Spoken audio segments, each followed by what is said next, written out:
la grâce et la paix de notre Seigneur Jésus-Christ reposent sur ta vie. Je voudrais te parler de la foi qui déclenche le surnaturel.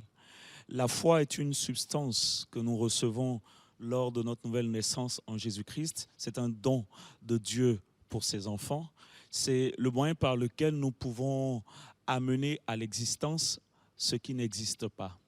La foi va chercher dans l'invisible et amène ce que nous espérons dans notre réalité. La foi est une arme puissante, est un bouclier qui nous garde, qui nous protège contre les assauts de l'ennemi. Le juste ne peut pas marcher et vivre sans la foi. Alors, comment opérer avec cette foi? Comment la déclencher? Comment la mener à se déployer dans nos vies? 3 éléments essentiels qu'il faut retenir. Premièrement, la foi vient de ce qu'on entend. La foi est suscitée en nous et produite par rapport à la parole de Dieu. La parole de Dieu retentit dans nos cœurs par rapport aux Écritures. La parole de Dieu peut retentir dans nos cœurs par les circonstances de la vie. Dieu peut nous parler par des hommes, des femmes qu'il envoie dans notre vie. Donc Dieu nous parle et cette parole va déclencher cette substance-là en nous. Il va avoir une réaction par rapport aux circonstances de la vie que nous traversons lorsque nous recevons la parole de Dieu.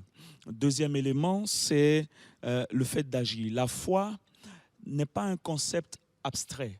La foi n'est pas une imagination, la foi c'est l'obéissance, ce sont les actions que nous posons. Je prends un exemple, je prie et le Seigneur me dit, voilà mon fils, cette année, c'est une année où je veux te donner la promotion. Que dois-je faire? Me contenter simplement de prier ou vais-je travailler davantage? Vais-je me perfectionner? La foi est déclenchée et amenée à se matérialiser par les actes d'obéissance que nous manifestons. Donc, on sort du cadre de la simple prière, du jeûne, et on pose des actions. On va vers le lieu de la bataille. On va vers la montagne. On parle à la montagne. La montagne ne se déplace pas simplement parce que Dieu nous a dit qu'elle doit se déplacer. Elle se déplace parce qu'on parle.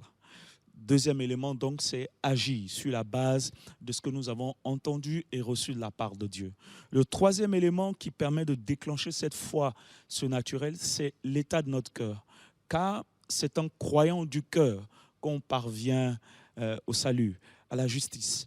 Et le cœur est cette plateforme-là que Dieu nous a donnée pour soutenir nos prières, soutenir nos actions. Le cœur est la plateforme que Dieu nous a donnée pour amener notre foi dans une nouvelle dimension. Et donc, nous devons avoir un cœur, un certain type de cœur. Et le type de cœur que je veux t'amener à rechercher, c'est le cœur humble et le cœur brisé.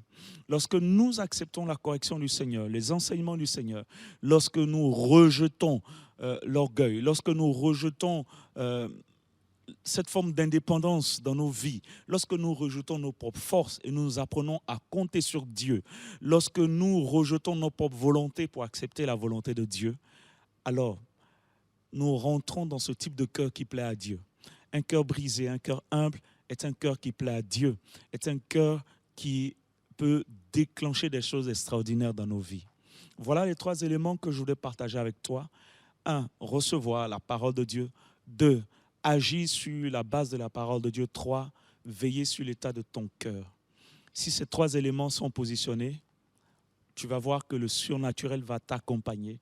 Les signes et les prodiges vont t'accompagner. Alors, je veux prier pour toi et je prie que, quelles que soient les situations que tu vis, tu traverses, que la montagne se déplace au nom de Jésus-Christ. Je le crois, je le professe, je le déclare et c'est ce qui se manifeste à l'instant même dans ta vie. Sois béni et sois béni.